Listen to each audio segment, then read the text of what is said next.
അസ്സലാമു അലൈക്കും വറഹ്മത്തുള്ളാഹി തആല വബറകാതുഹു. ഹാദിയ ഹോസ്പിറ്റലിലാണ്. അതെ, അവളുടെ കാലുകൾക്ക് ഓപ്പറേഷനാണ്.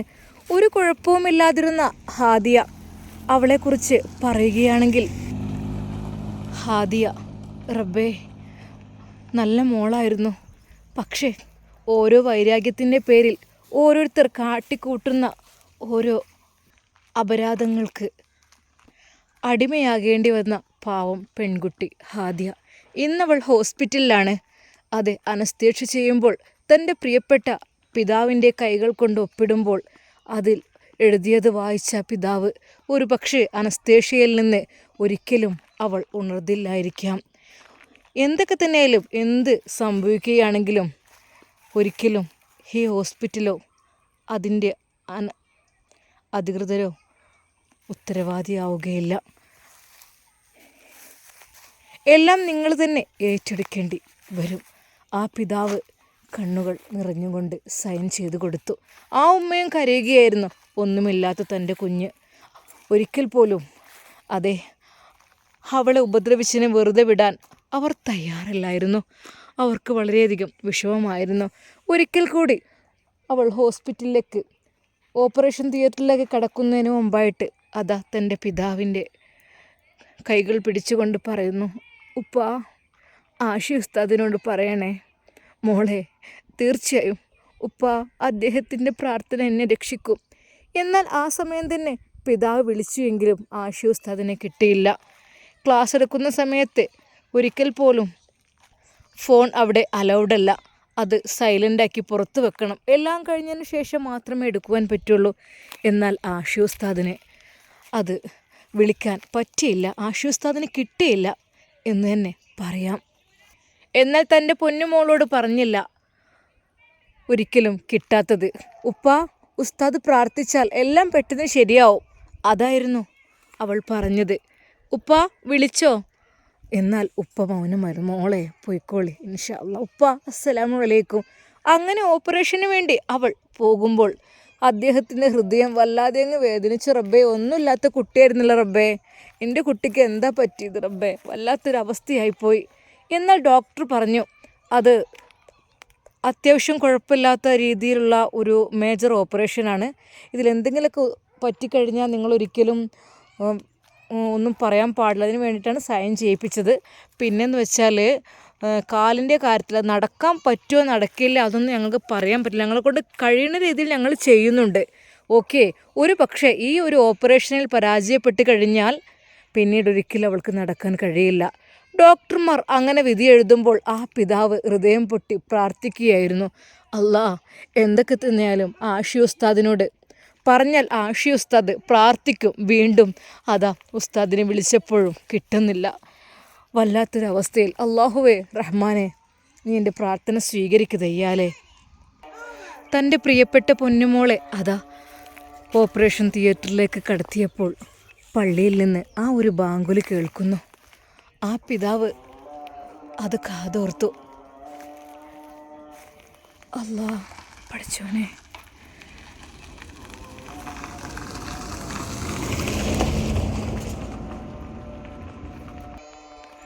എല്ലാം അള്ളാഹുവിൽ അദ്ദേഹം സമർപ്പിച്ചു. റബ്ബേ, എൻ്റെ കുട്ടിയെ നീ കാക്കല്ല റബ്ബേ.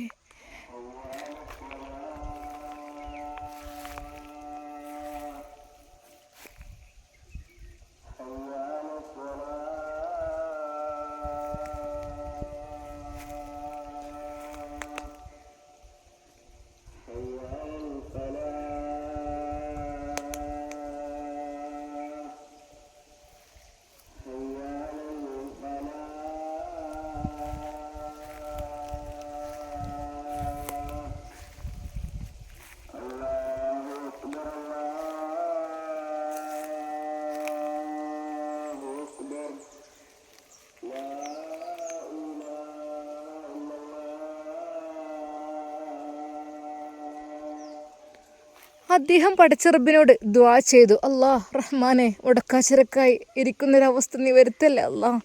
അവളെ ഓപ്പറേഷൻ തിയേറ്ററിലേക്ക് കൊണ്ടുപോയി അവളതാ ഓപ്പറേഷൻ ചെയ്യുവാൻ തുടങ്ങുകയാണ്. പടച്ച റബ്ബേ, ആ ഉമ്മയും ഉപ്പയും വിതുമ്പി കരയുകയാണ്. ഉമ്മ ചോദിച്ചു, ഇക്ക നിങ്ങൾ ആഷി ഉസ്താദിനെ വിളിച്ചോ? കിട്ടുന്നില്ല. ഒരുപക്ഷെ അവർ ക്ലാസ്സിലായിരിക്കും, അതുകൊണ്ടായിരിക്കും. കാരണം അദ്ദേഹം നല്ല നമ്മളെ മോൾക്ക് വേണ്ടി പ്രാർത്ഥിക്കാതിരിക്കില്ല. ഇൻഷാ അല്ലാഹ് അതൊന്നും സാരല്ല. പടച്ചുണ്ടല്ലോ, നമുക്ക് നമ്മുടെ കുഞ്ഞുമോളുടെ ജീവിതത്തിൽ എന്താണ് വിധിച്ചത് അതുപോലെ വരും. എന്തൊക്കെ തന്നെയാലും ഞാനുണ്ട്. എൻ്റെ കുട്ടിയെ നോക്കാൻ ഞാൻ മരിക്കുവോളുണ്ടാവും. എൻ്റെ കുട്ടിക്ക് നല്ല കാലം. ആ പിതാവ് കണ്ണീരോടെയാണ് അത് പറഞ്ഞത്. അവളുടെ കാലുകൾ തുറന്ന് ഓപ്പറേഷൻ നടന്നുകൊണ്ടിരിക്കുകയാണ്. മേജർ ഓപ്പറേഷനാണ്. അതിനിടയിൽ അവർ പലതും പറയുന്നുണ്ട്. അതെ, വലിയ ആക്സിഡൻ്റാണ് നടന്നിട്ടുള്ളത്. ജീവൻ രക്ഷപ്പെട്ടു തന്നെ വലിയ ഭാഗ്യം. പക്ഷേ അരക്ക് താഴോട്ടാണ് വലിയ കേടുകൾ പറ്റിയത്. അതുകൊണ്ട് തലയ്ക്കൊന്നും വല്ലാതെ കുഴപ്പമില്ല. എന്തൊക്കെ തന്നെയാലും അത് ജീവിച്ചു തുടങ്ങുന്നേ ഉള്ളൂ. പക്ഷേ ഇത് ശരിക്കും കേസായ സംഭവമാണ്. ഒരിക്കൽ പോലും ഇതൊരു ആക്സിഡൻറ്റ് എന്നുള്ള രീതിയിൽ കരുതിക്കൂട്ടി ആക്സിഡൻറ്റ് എന്നുള്ള രീതിയിലുള്ളതാണ്. അതുകൊണ്ട് തന്നെ അപ്പോൾ കേസ് കാര്യങ്ങൾ അതിലൊക്കെയാണ്. പ്രതി ജയിലിലാണ് എന്നൊക്കെയാണ് അറിയാൻ കഴിഞ്ഞത്. എന്നാൽ മറ്റൊരു ഡോക്ടർ പറഞ്ഞു പ്രതി ജയിലിലൊക്കെ തന്നെയാണ്. പക്ഷേ ആ പ്രതി ആരാണെന്നറിഞ്ഞാൽ നിങ്ങൾ ഞെട്ടും. ആരാ? കൂടെയുള്ളവർ അതിനിടയിൽ ചോദിക്കുന്നു. സ്വന്തം ഭർത്താവ് തന്നെയാണ് അവളെ ഉപദ്രവിച്ചത് ഈ രീതിയിൽ. ശരിക്കും അവർ ഞെട്ടിപ്പോവുകയാണ് ചെയ്തത്. സ്വന്തം ഭർത്താവോ? സ്വന്തം ഭർത്താവ് അങ്ങനെ ചെയ്യുന്നു? സ്വന്തം മക്കളെ കൊല്ലുന്ന പിതാവ്, അതെ, കുഞ്ഞുങ്ങളെ കൊല്ലുന്ന മാതാപിതാക്കളെ. അങ്ങനെയൊക്കെയല്ലേ ഇപ്പോഴത്തെ അവസ്ഥ? അതൊന്നും പറഞ്ഞിട്ട് കാര്യമില്ല. അവർ അതിനിടയിൽ ഓരോ കാര്യങ്ങൾ സംസാരിച്ചു കൊണ്ടിരിക്കുന്നു. എങ്കിൽ അവർക്ക് പ്രതീക്ഷ വളരെയധികം കുറവാണ്. അതായത് മെയിനായിട്ടുള്ള എല്ലിന് നല്ല ഡാമേജ് പറ്റിയിട്ടുണ്ട്. അതുകൊണ്ട് തന്നെ അത് തൽക്കാലം അന്ന് കമ്പിട്ട് നിർത്തിയതായിരുന്നു. അതുകൊണ്ട് ഇനി അത് കറക്റ്റ് ചെയ്തതിന് ശേഷം ഊരിയെടുക്കാൻ പറ്റുകയുള്ളൂ. മറ്റൊരു കമ്പി അവർ ഇട്ടുകൊടുക്കുകയാണ് ചെയ്യുന്നത്. ശരിക്കും അവളുടെ ജീവിതം വീൽ ചെയറിൽ കഴിയേണ്ട അവസ്ഥ എന്നുള്ള രീതിയിൽ തന്നെയാണ് ഡോക്ടർമാർ വരെ പറയുന്നത്. പ്രതീക്ഷ എന്ന് വെച്ചാൽ ആകെ വെറും 10% ഉള്ളൂ. 90% ഇതൊരിക്കലും നടക്കില്ല. ജീവിതകാലം മുഴുവൻ ഇങ്ങനെ ഇഴഞ്ഞു കഴിയേണ്ട അവസ്ഥയായിരിക്കും. ശരിക്കും ഡോക്ടർമാർക്ക് തന്നെ നല്ല സങ്കടം തോന്നും. നല്ല പണക്കാരനാണ്. എത്ര ക്യാഷ് ഇറക്കി വലിയ മേജർ ഓപ്പറേഷനുകൾ ചെയ്തു കഴിഞ്ഞാലും അതൊരിക്കലും ശരിയാകുമെന്നൊന്നും പറയാൻ കഴിയില്ല. എന്നാൽ പുറത്ത് പിതാവും മാതാവും നമ്മളെ കുട്ടിയുടെ കാര്യം ഒന്നുകൊണ്ടും വിഷമിക്കണ്ട. നമ്മളെ മോൾക്ക് ഇനി നല്ലൊരു ഭാവി ജീവിതമൊന്നും ഉണ്ടാവില്ലേക്കുല്ലേ? കാരണം നല്ല രീതിയിൽ നമ്മൾ കല്യാണം കഴിപ്പിച്ച് കൊടുത്തതായിരുന്നു. അവർ തന്നെ ഇങ്ങനെയൊക്കെ ചെയ്ത സ്ഥിതിക്ക് ഇനി സാരമില്ല. എന്തൊക്കെ തന്നെയാലും നമ്മളെ മോൾ എന്നോടൊരു വാക്ക് പറഞ്ഞ ഒരാളുണ്ട്. നീ വിഷമിക്കല്ലേ, ഏത് രീതിയിലാണെങ്കിലും അവൾ സ്വീകരിക്കാൻ ഞാൻ തയ്യാറാണെന്ന്. പക്ഷേ ഇക്ക അങ്ങനെ പറയാനും പറ്റില്ലല്ലോ. കാരണം എന്താണെന്ന് വെച്ചാൽ നമുക്ക് അങ്ങനെ ഒരാളുടെ മേലെ നമ്മളെ പൊന്നുമോളെ കെട്ടി വെക്കേണ്ട ഒരു ചുമതല അത് വല്ലാത്തൊരു ഇടങ്ങാറന്നല്ലേ. കാരണം എന്താണെന്ന് വെച്ചാൽ ആർക്കും ഇഷ്ടമുണ്ടാവില്ല സുഖമില്ലാത്ത വീൽ ചെയറിൽ നടക്കുന്ന കുട്ടിയെ കല്യാണം കഴിക്കുക എന്നൊക്കെ ഉള്ളത്. അതൊക്കെ വളരെ അപൂർവമായുള്ളവർ ചെയ്യുന്നവർ മാത്രം ചെയ്യുന്ന ഒരു കാര്യമാണ്. അല്ലാതെ ഒരിക്കൽ പോലും അങ്ങനെയൊന്നുമില്ല. ആഷി ഉസ്താദ് പാവമാണ്. അവരുടെ ആ മനസ്സ് വേദനിപ്പിക്കേണ്ടെന്ന് കരുതിയിട്ടാണ് മോളോടൊക്കെ അങ്ങനെയൊക്കെ പറഞ്ഞത് എന്നോടും. പക്ഷേ അങ്ങനെ ചെയ്യുന്ന നമ്മൾ ശരിയല്ലല്ലോ. സാരല്ല, എൻ്റെ കുട്ടിക്ക് അള്ളാഹു എങ്ങനെ വിധിച്ചതുപോലെ നടക്കും. അവർ അക്ഷമരായി കാത്തിരിക്കുകയാണ്. ഓപ്പറേഷൻ നടന്നുകൊണ്ടേയിരിക്കുകയാണ്. അത് ഒരുപാട് മണിക്കൂറുകൾ എടുക്കുന്ന ഓപ്പറേഷനാണ്. സത്യം പറഞ്ഞാൽ ആ പിതാവും മാതാവും വല്ലാതെ അങ്ങ് വിഷമിക്കുന്നുണ്ട്.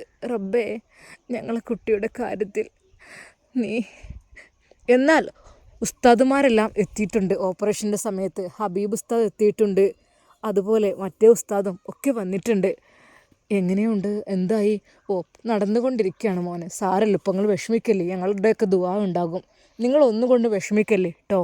ആ ഉസ്താദുമാരുടെ ആ ഒരു പ്രാർത്ഥന, ആ ഒരു സപ്പോർട്ട് വല്ലാത്തൊരു സംഭവം തന്നെയാണ്. അവർ ഒരുപാട് സപ്പോർട്ട് ചെയ്യുന്നുണ്ട്. അവർക്ക് ഒത്തിരി ഇഷ്ടവുമാണ് ഹാദിയയൊക്കെ. പക്ഷേ എന്ത് ചെയ്യാൻ, ഇങ്ങനെയൊക്കെ പറ്റിപ്പോയതിൽ അവർക്കും വളരെയധികം വിഷമമുണ്ട്. നല്ല രീതിയിൽ പഠിക്കുന്ന കുട്ടിയായിരുന്നു. എന്താ ചെയ്യുക, അങ്ങനെയൊക്കെ ആയിപ്പോയി. റബ്ബേ അല്ലാ. പക്ഷേ പ്രതി ജയിലിലായിരുന്നിട്ട് പോലും അവർക്കൊരു സന്തോഷമില്ലായിരുന്നു. ഒരിക്കൽ പോലും പുറത്തിറങ്ങാത്ത രീതിയിൽ അതെ ഇഞ്ചിഞ്ചായി കൊടുക്കുന്ന ശിക്ഷയായിരുന്നു ജസീറിന് വേണ്ടത്. ഒരു നിരപരാധിയായ ഒരു പെൺകുട്ടിയെ ഇത്രയധികം ഉപദ്രവിക്കാൻ എന്ത് തെറ്റ് ചെയ്തിട്ടാ?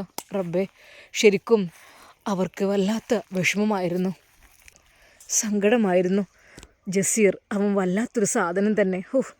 എന്നാൽ ജാമ്യത്തിനിറങ്ങാൻ അവനൊരു പണിയുമില്ല. ലക്ഷങ്ങളങ്ങ് എറിഞ്ഞു കഴിഞ്ഞാൽ ജാമ്യത്തിന് നിൽക്കാനൊക്കെ ആളുകളുണ്ടാവും. അതൊക്കെ ഇപ്പം ഇറങ്ങൂലേ, പണമുള്ളവർക്ക് എന്തോ ആവാലോ. പഠിച്ചോനെ.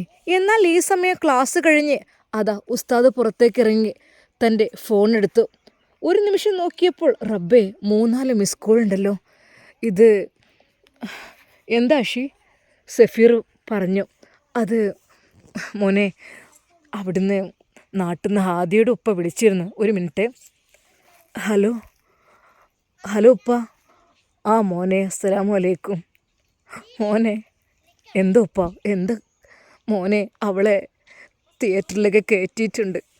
മോനെ ദുആ ചെയ്യണം. സത്യം പറഞ്ഞാൽ അത് കേട്ടപ്പോൾ ആഷി ഉസ്താദിന് വല്ലാത്ത സങ്കടമാണ് ആയത്. ഉപ്പ, നിങ്ങളൊന്നും കൊണ്ട് വിഷമിക്കല്ലേ, പഠിച്ചവനുണ്ടല്ലോ നമ്മുടെ കൂടെ.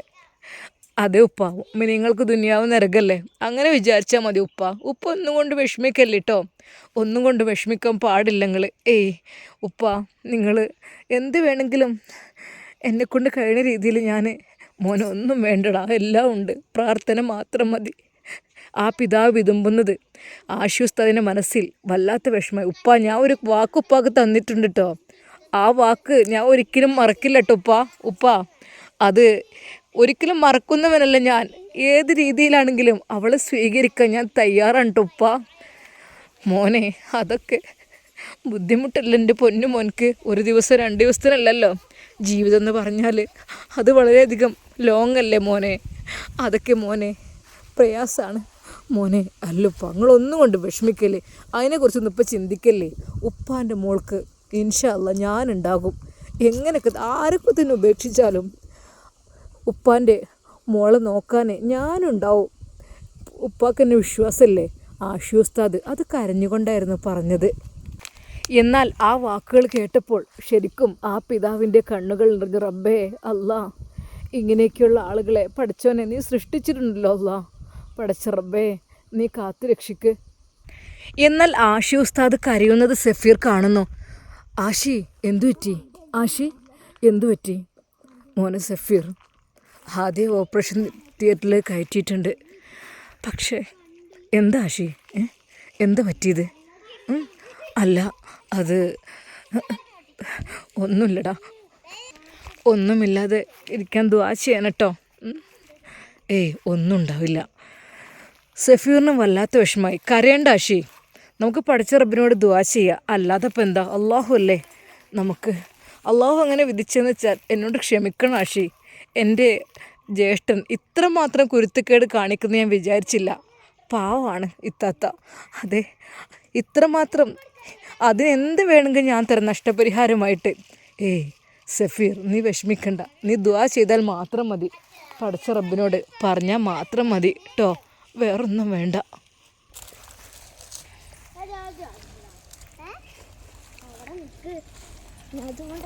അന്ന് ആഷി ഉസ്താദും സഫീർ റൂമിലേക്ക് പോകുമ്പോൾ വല്ലാത്ത വിഷമമായിരുന്നു.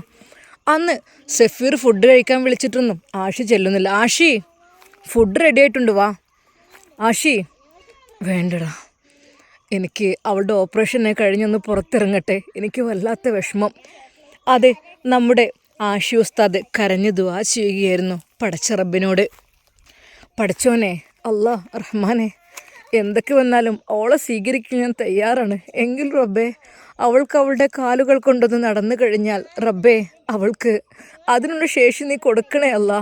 ആഷി ഉസ്താദിന് തൻ്റെ ഹാദിയെക്കുറിച്ച് ഓർക്കുമ്പോൾ വല്ലാത്ത വിഷമമായിരുന്നു. എന്തെന്നറിയില്ല, ഹാദിയോട് കൂടുതൽ ഇഷ്ടങ്ങളിങ്ങനെ തോന്നിത്തുടങ്ങുകയാണ്. പഠിച്ചോനെ, അറിയില്ല എന്തെന്നറിയില്ല, അവളെ കുറഞ്ഞ സമയങ്ങൾ കൊണ്ട് എൻ്റെ ആരൊക്കെയായി മാറി. എന്തൊക്കെ തന്നെയാലും ഓളെ സംരക്ഷിക്കാൻ റബ്ബേ ഞാൻ തയ്യാറാണ് റഹ്മാനെ. എങ്ങനെയൊക്കെ തന്നെ അതിനുള്ള മനക്കരുത്ത് നീ എനിക്ക് തരണം റഹ്മാനെ. ആഷി ഉസ്താദ് പടച്ച റബ്ബിനോട് ദുആ ചെയ്തു. എന്നാൽ സഫീർ അങ്ങോട്ട് വന്നു. ആഷി, എണീക്കടാ, ഭക്ഷണം കഴിക്ക്. നീ ഭക്ഷണം കഴിക്കാതെ ഇവിടെ ഇങ്ങനെ ഇരുന്ന് കരഞ്ഞിട്ട് എന്ത് കാര്യമാണ്? എണീക്ക് നീ. നമുക്ക് പടച്ച റബ്ബിനോട് പറഞ്ഞില്ലേ, വാ ഭക്ഷണം കഴിക്കുക. എന്തൊക്കെ തന്നെയാലും ഹാദിയെ നോക്കാൻ ആഷി ഉണ്ടാവുമല്ലോ, അത് തന്നെയാണ് വലിയ ആശ്വാസം. പിന്നെ ഓപ്പറേഷത്തിനൊക്കെ എത്ര വലിയ ചിലവ് തുക വരികയാണെങ്കിലും അതെല്ലാം ഞാൻ വഹിച്ചോളാം. ഹാദിയക്കുള്ള ഇനിയുള്ള ജീവിതത്തിൻ്റെ എല്ലാം ഞാൻ വഹിച്ചോളാം. കാരണം എൻ്റെ ജ്യേഷ്ഠൻ ചെയ്ത ആ ഒരു അപരാധത്തിന് പകരമായിട്ട് എനിക്ക് അതേ ചെയ്യാൻ കഴിയുള്ളൂ. കാരണം എൻ്റെ ജ്യേഷ്ഠനെന്ന് വെച്ചാൽ അത്രക്കും ക്രൂരനായൊരു മനുഷ്യനായിപ്പോയി. എന്ത് ചെയ്യാൻ? അത് എൻ്റെ ജ്യേഷ്ഠന് എന്ന് വെച്ചാൽ പല രീതിയിലും പല കാര്യങ്ങളും ഉള്ള ആളാണ്. ഒരു പെണ്ണിൻ്റെ ജീവിതം നശിപ്പിക്കുക എന്ന് വെച്ചാൽ അയാൾക്ക് അതൊരു പുതുമയുള്ള കാര്യമല്ല. എന്താണ് കയ്യിൽ കിട്ടുന്നത് അത് വെച്ച് അദ്ദേഹത്തിൻ്റെ എന്തിനപ്പം ഞാൻ പറയുന്നത്, അവൻ ജയിലിൽ എടുക്കല്ലേ. എത്രയൊക്കെ തന്നെയായാലും എനിക്ക് ഒട്ടും താല്പര്യമില്ല അവൻ്റെ വിഷയം തന്നെ സംസാരിക്കാൻ. വരി ആഷി വരി. ആഷിക്ക് ഫുഡെല്ലാം വിളമ്പി കൊടുക്കുകയാന്ന്. ആഷി കണ്ണീരോടെ അത് കഴിക്കുന്നു. ഒന്ന് വിളിച്ച് നോക്കട്ടെ നാട്ടിലേക്ക്. അല്ല, ഇനി കഴിച്ചിട്ട് വിളിക്കാം. ഇനിയിപ്പോൾ എന്തെങ്കിലുമൊക്കെ അങ്ങനെ അതാ സഫീറിൻ്റെ നിർബന്ധത്തിന് അവൻ ഭക്ഷണം കഴിച്ചു. സഫീർ, നീ ഉള്ളത് എനിക്ക് വല്ലാത്ത ആശ്വാസമാണ് സഫീർ, എനിക്ക് വല്ലാത്ത ആശ്വാസമാണ്. എന്നാൽ ഭക്ഷണം എനിക്ക് മതിയായിട്ടാണ്. ആഷി തീരെ കഴിച്ചില്ലല്ലോ. സാരല്ല. അങ്ങനെ അതാ അപ്പോൾ തന്നെ ആഷി ഉപ്പയുടെ ഫോണിലേക്ക് വിളിക്കുന്നു. ഫോൺ ബെല്ലടിക്കുന്നു, എടുക്കുന്നില്ല. റബ്ബേ, എന്താ റബ്ബേ പറ്റിയത്? എന്തെങ്കിലും പറ്റിയോ റബ്ബേ? എനിക്കറിയുന്നില്ല. വീണ്ടും എന്താ, ഞാൻ വിളിച്ചോളാം. അപ്പോൾ തന്നെ സഫീർ ഫോൺ എടുത്തു. ഹലോ മോനെ. കഴിഞ്ഞിട്ടില്ല മോനെ, മേജർ ഓപ്പറേഷൻ ആയതുകൊണ്ട് മണിക്കൂറുകൾ പിടിക്കുമെന്നാണ് പറഞ്ഞത്. പക്ഷേ ഡോക്ടർമാർക്ക് വലിയൊരു പ്രതീക്ഷയൊന്നും അതിലില്ല മോനെ. ആ പിതാവ് പൊട്ടിക്കരഞ്ഞു. സഫീറിന് എന്ത് പറയണമെന്നായിപ്പോയി. ഒരു നിമിഷം സഫീർ വിചാരിച്ചു, റബ്ബേ, എൻ്റെ ജ്യേഷ്ഠനാണല്ലോ അവളെ അങ്ങനെ ചെയ്തത്. പാവ പെണ്ണിനെ റബ്ബേ നീ കൊടുക്കല്ല ശിക്ഷ. അതിനുള്ള ശിക്ഷ നീ തന്നെ കൊടുക്ക്. ഒരാളെയും വെറുതെ ഉപദ്രവിക്കാൻ പാടില്ലല്ലോ അല്ലാ, നീ ശിക്ഷ കൊടുക്ക്. സഫീർ പൊട്ടിക്കരഞ്ഞു. റബ്ബേ, എൻ്റെ ജ്യേഷ്ഠൻ ചെയ്ത കുറ്റം ആഷി, അതിന് പകരമായിട്ട് ഞാൻ എന്ത് ശിക്ഷ അനുഭവിക്കാനും തയ്യാറാണ്. എന്താ നീ പറയുന്നത്? അല്ലേ പഠിച്ചോനെ, അവൾക്ക് ഒന്ന് നടന്ന് കണ്ടിരുന്നെങ്കിൽ എനിക്ക് മനസ്സിന് വല്ലാത്ത സമാധാനമായിരുന്നു. എന്നാൽ അല്പസമയം കഴിഞ്ഞപ്പോൾ അതാ ഹോസ്പിറ്റലിൻ്റെ ഡോർ തുറന്ന് നഴ്സ് പുറത്തേക്ക് വന്നു. ഹാദിയുടെ കൂടെ ഓപ്പറേഷൻ നടന്നുകൊണ്ടേ ഇരിക്കുകയാണ്. അവസാനമായ ഘട്ടത്തിലേക്ക് എത്തി തുടങ്ങിയിട്ടുണ്ട്. പിന്നെയെന്ന് വെച്ചാൽ എന്തൊക്കെ തന്നെ ബോധം അനസ്തേഷ്യ തെളിയാൻ തന്നെ അല്പം സമയം എടുക്കും കേട്ടോ. അത്രക്കും വലിയതാണ് കൊടുത്തിട്ടുള്ളത്. പിന്നെയെന്ന് വെച്ചാൽ നിങ്ങൾ തിരക്ക് കൂട്ടരുത്, വെയിറ്റ് ചെയ്യണം. കാരണം സാവകാശമേ നമുക്ക് എന്തെങ്കിലുമൊക്കെ പറയാൻ പറ്റുള്ളൂ. അത് ഇപ്പോഴൊരിക്കലും ഡോക്ടറോടൊന്നും ചോദിക്കേണ്ട ആവശ്യമൊന്നുമില്ല കേട്ടോ. ഓക്കെ. എന്നാൽ ആ പിതാവ് അത് കേട്ടപ്പോൾ പൊട്ടിക്കരഞ്ഞു. ആ ഉമ്മ പറഞ്ഞു, നിങ്ങൾ കരയില്ലേ, നിങ്ങൾ കൂടി കരഞ്ഞ് എനിക്ക് ആരെ ധൈര്യം തരാൻ? നമ്മളെ മോളെ കാലുകൾ ഇല്ലാത്ത രീതിയിൽ നമ്മളെ മോള് വീൽ ചെയറിൽ ജീവിക്കുകയാണെങ്കിലും നമ്മളുണ്ടല്ലോ നമ്മളെ കുട്ടിക്ക്. നിങ്ങൾ വിഷമിക്കല്ലേ കേട്ടോ. ആ പിതാവിനോട് ആ ഉമ്മ അത് പറയുമ്പോൾ ആ പിതാവ് ഉമ്മയുടെ കൈകളിൽ മുറുകെ പിടിച്ചുകൊണ്ട് പറഞ്ഞു, എടീ, എൻ്റെ കുട്ടിൻ്റെ ജീവിതം പോയല്ലോ. എൻ്റെ കുട്ടിൻ്റെ സാരല്ല, പഠിച്ചവനല്ലേ വലിയവൻ. എത്ര അനുഭവങ്ങൾ കേട്ടിട്ടുണ്ട്. അതെ, നടക്കാൻ കഴിയാത്ത ആള് മക്ക ഹറമിലെത്തി പടച്ച റബ്ബിനോട് ദുആ ചെയ്തപ്പോൾ അവിടെ നിന്ന് ഒരാൾ വന്ന് എഴുന്നേൽക്കാൻ വേണ്ടി ആവശ്യപ്പെട്ടു. ഇദ്ദേഹം പറയുകയാണ്, എനിക്ക് എഴുന്നേൽക്കാൻ കഴിയുകയില്ല, എൻ്റെ കാലുകൾ ജന്മന തളർന്ന രീതിയിലാണ്, അതുകൊണ്ട് ഒരിക്കൽ പോലും എനിക്ക് എഴുന്നേൽക്കാൻ കഴിയുകയില്ല എന്ന് പറയുകയാണ്.